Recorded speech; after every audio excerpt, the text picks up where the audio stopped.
Now, moving along, Facebook's parent company, Meta, is dodging an estimated $262 million worth of tax to Australia by shifting revenue made from Aussie ads to Ireland. This is despite $1.25 billion from Australian businesses going to Meta. They're advertising on their platform, but Meta's sending $1.03 billion of that to another group as payment for advertising inventory and declaring they only made a profit of $77 million to the Australian government. And Nick, it's not just Meta. We've got Apple, Google and Microsoft all claiming that just 5 to 20% of their revenue is taxable. Lefties like to say that the rich don't pay their fair share of taxes. That's not normally true, but it is true when it comes to big tech. They seem to have no allegiance to Australia whatsoever, or no loyalty, which is fine, except that when it comes to the political debate, of course, they want to buy right into it. You know, they'll take one side in the voice debate, for instance, or the transgender debate, and, you know, they'll take people off if they disagree with that view. Well, you kind of it both ways. I mean, if you want to be part of the Australian political debate by allowing stuff on and not allowing others and setting your algorithm and so forth, then you pay your taxes fair and square. You don't do this, it's perfectly legal, I guess, but it's just not really ethical or fair and just shows this is not a company operating in good faith towards Australians, I think. Now, Nick, let's talk about Foreign Minister Penny Wong. She's been mocked far and wide. She was ratioed on X. That's something you don't want to happen to you on social media. And why? Because she posted this on Easter Sunday about celebrating something called Trans Day of Visibility.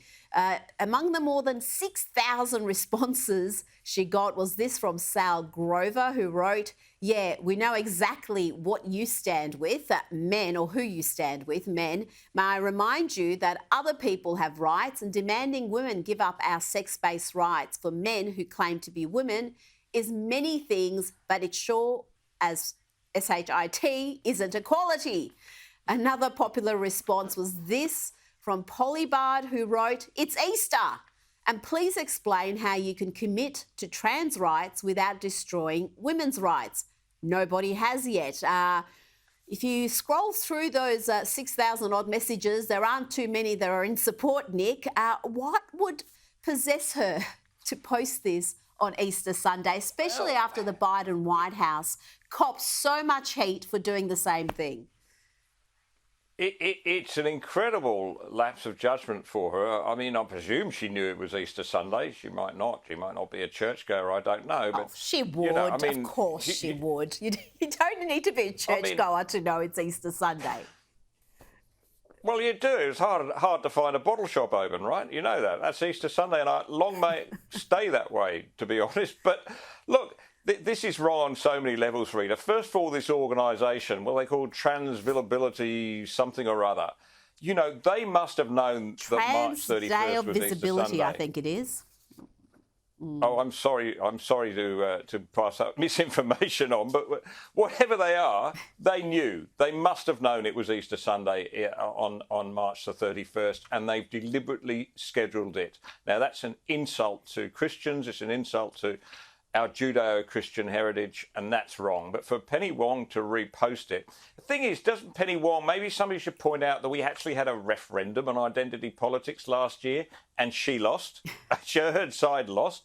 I mean, that's what The Voice was. It was about saying, well, everybody has the same rights. Everybody deserves equal respect in this country. Nobody deserves special respect. And this whole identity politics thing is so out of kilter with what most Australians think that I think Penny Wong is just proving once again that she and the Albanese government really are just way out of touch with ordinary people.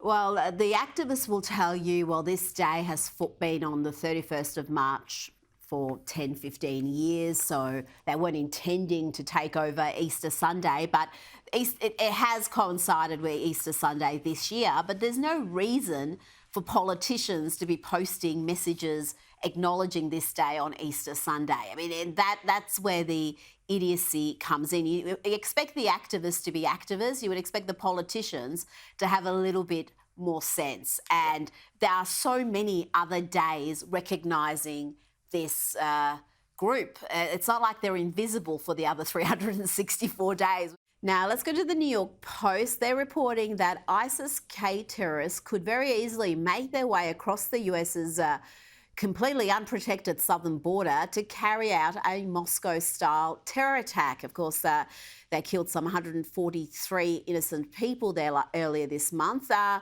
We've got, Nick, millions of undocumented migrants entering the US. Why wouldn't a terrorist cell take advantage of the Biden administration's losing control of that southern border? That's a very easy way to enter the country if you've got evil intent. Well, that's right. And there was a case, I think a week or so back, as you might recall, where they'd arrested some Hamas operatives who tried to come across that way.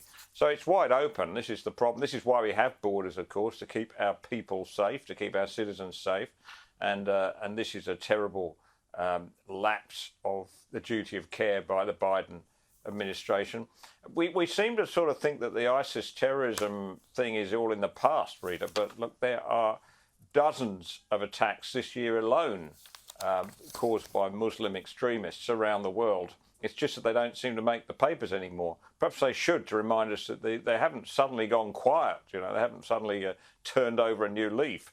These people are really very, very driven by this wicked ideology, and they are driven to do terrible acts, and we need to be alert all the time. Nick Cater, thank you so much for your time this evening.